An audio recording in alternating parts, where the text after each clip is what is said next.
MECHANICRESURRECTION. After faking his death, Arthur Bishop, Jason Statham, has been living quietly in Rio de Janeiro as Mr. Santos. One day during lunch, he is approached by a mysterious woman, Yeoh Rhatha Phongam. She states that her employer wishes for Bishop to come out of retirement to kill 3 targets and stage them as accidents. The woman also brought a group of assassins with her. Bishop takes a picture of her on his phone as she reaches for a gun. He pushes the table against her as the other hitmen approach him. Bishop fights all of them before running onto a tramcar.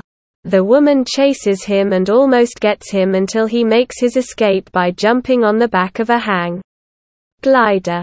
Bishop retreats to a nearby location to hide out with help of his friend Michelle Yeoh investigates the woman and learns her employer is Rhea Crane.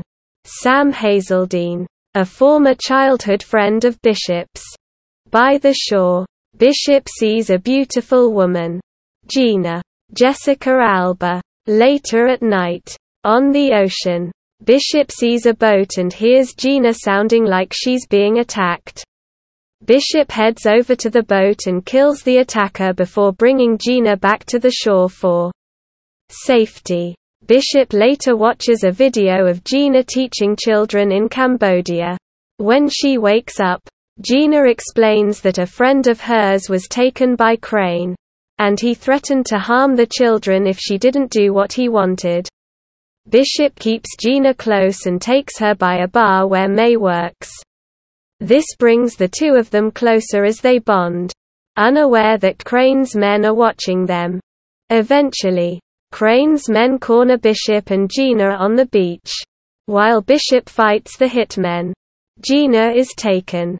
Bishop is brought in to meet with Crane after a long absence. Crane has an axe to grind with Bishop after he felt that Bishop abandoned him when Crane needed him. Crane orders Bishop to kill the 3 targets, or else Gina will die. Bishop reluctantly agrees. The first target is a warlord named Krill, Femi Ilufawaju Jr., who is being kept locked up in a Malaysian prison. Bishop travels to Malaysia and gets himself arrested in order to get in the same building as Krill. While on the inside, Bishop stops a man who was already planning on killing Krill. Later, Bishop meets with Krill inside his little hut by the prison yard. As Krill discusses his plan to rule Africa once he gets out of prison, Bishop sneaks up on him and chokes him with a wooden rod by pressing it against a bar on the window. He sets up the accident by having Krill sit at his table to appear as though he was in the middle of a prayer. The guards are alerted to the incident and witness Bishop on the security cameras. Bishop creates a bomb that blows a hole through the prison walls. He walks through and jumps into the ocean to escape. Bishop is contacted by Crane through his tablet to speak with Gina. She tells him that he only has 36 hours to kill the next target or she will be eliminated. Crane tells Bishop that the next target is a man named Adrian Cook, Toby Eddington, who runs an underage trafficking ring. Bishop finds Cook's apartment and carefully sets up his trap. Cook goes for a swim in his glass pool outside his apartment while Bishop is hooked to a wire as he scales the building. He uses a device to break the glass in the pool, causing the water to spill out with Cook plummeting to his death. Once again, Bishop makes a clean getaway. Somehow, time has run out for Bishop, and he is forced to kill the last target immediately. The man is Max Adams, Tommy Lee Jones, a billionaire who owns a bunch of submarines. Adams finds Bishop waiting for him in his safe room, but instead of killing him, the two of them get along and decide to work together. Bishop has Adams fake his death by blowing up his equipment and telling Crane that the job is done. They arrange a meeting so Crane can give Gina back. However, Crane is planning to have Bishop killed. Bishop waits for Crane's men as they get off land and head to kill him. He shoots them all dead before heading toward Crane's boat. He shoots, stabs, and blows up more hitmen before getting to Crane.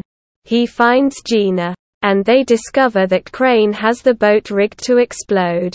Bishop puts her in a chamber to let her escape while he finishes Crane. The two of them go head-to-head and fight as time is running out. Crane pulls Bishop down with the anchor chain. But Bishop manages to pull it off and tie Crane down with the chains. Bishop runs away moments before the boat explodes, killing Crane. Gina resurfaces in the chamber and sees the wrecked boat. She is rescued and treated by paramedics. And she learns there were no survivors. Gina returns to Cambodia to continue teaching. She writes a letter to May to let her know she is safe and doing what she loves. Gina is then surprised when Bishop shows up. They embrace. The last scene shows Adams reviewing security footage. He sees that Bishop found a chamber to sneak into before the boat exploded. He got out once that piece of the boat was recovered. Adams laughs and deletes the evidence.